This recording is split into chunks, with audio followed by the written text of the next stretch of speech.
Salam sejahtera, terima kasih karena bersama dengan saya di Nazilin Unity Channel. Akhirnya, siapa lagi kalau bukan Razman Zakaria akhirnya dipanggil polis untuk siasat berkaitan dengan dakwaan bahwa beliau telah menghadiri satu perhimpunan yang didakwa haram, yang mana perhimpunan itu dikatakan melibatkan beberapa ratus orang di Perak.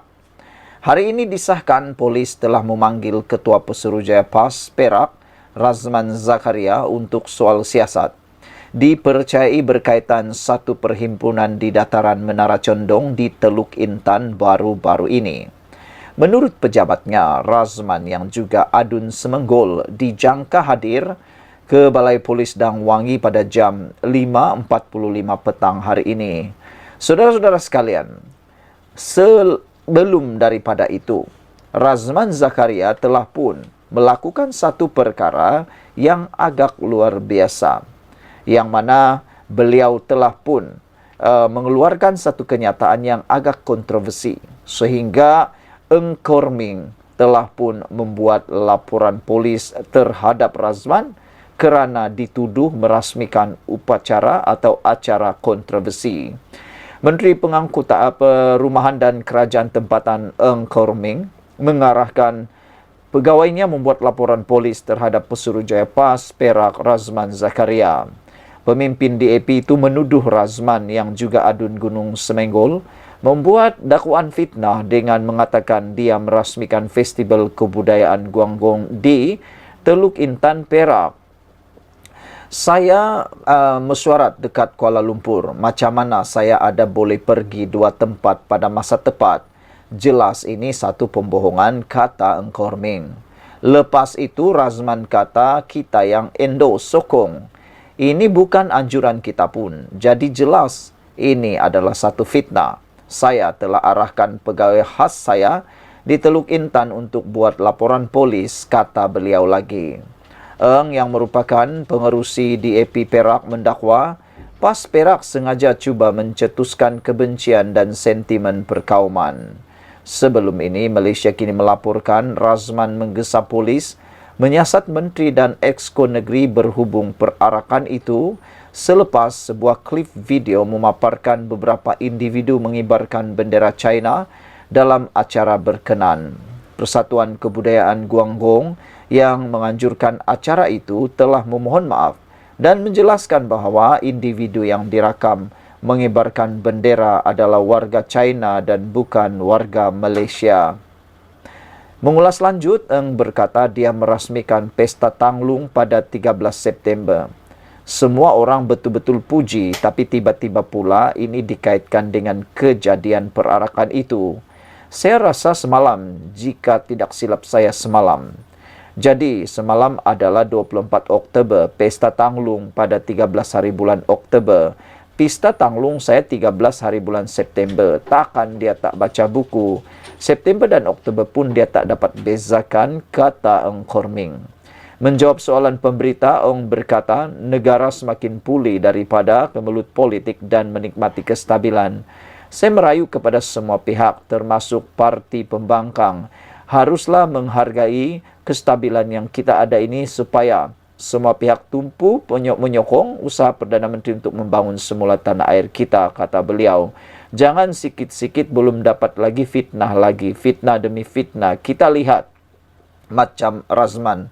Berapa kalilah dia dah fitnah. Sebelum ini dia fitnah Perdana Menteri sebagai LGBT.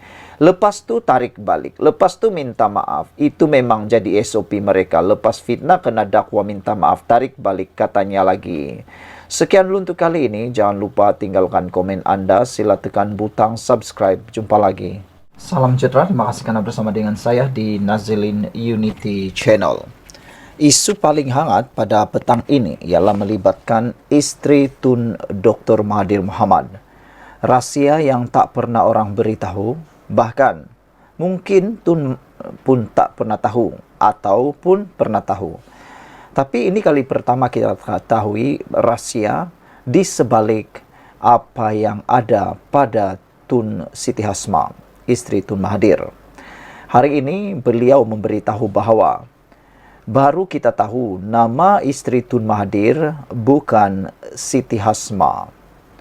Walaupun selama ini tidak berkata apa-apa apabila dipanggil sebagai Siti Hasma, namun kali ini isteri kepada bekas Perdana Menteri Tun Dr. Mahathir itu mendedahkan bahawa nama sebenarnya bukanlah seperti yang disebut ramai.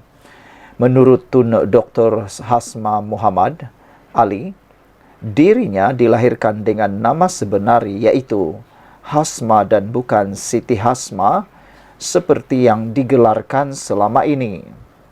Mengenai nama Siti, Dr. Hasma berkata, sebenarnya gelaran itu diberikan selepas beliau dan Dr. Mahathir berpindah ke Kuala Lumpur. Kata Tun Siti Hasma, saya perlu betulkan, saya bukan Siti, saya tidak dilahirkan sebagai Siti Hasma. Saya hanya lahir dengan nama sebagai Hasma. Ketika itu ada Siti Nurhaliza, ada Siti itu dan Siti ini. Jadi, mereka letakkan nama Siti di hadapan nama saya. Tetapi saya bukan Siti Hasma, kata beliau. Saya hanya Dr. Hasma. Katanya ketika ditemu bual dalam podcast khas Coffee with Ryan kemarin. Untuk rekod, Dr. Hasma dan Dr. Mahathir sudah berkahwin selama 68 tahun dan mereka menetap di Aloseta selepas mendirikan rumah tangga sebelum kembali menetap di Kuala Lumpur. Dr. Hasma adalah wanita Malaysia pertama dilantik sebagai pegawai perubatan di Jabatan Kesihatan Ibu dan Anak serta wanita Malaysia pertama memegang jawatan Pegawai Kesihatan Ibu dan Anak Negeri. Rupa-rupanya bukan calang-calang jawatan pencapaian yang dicapai oleh Dr. Hasma.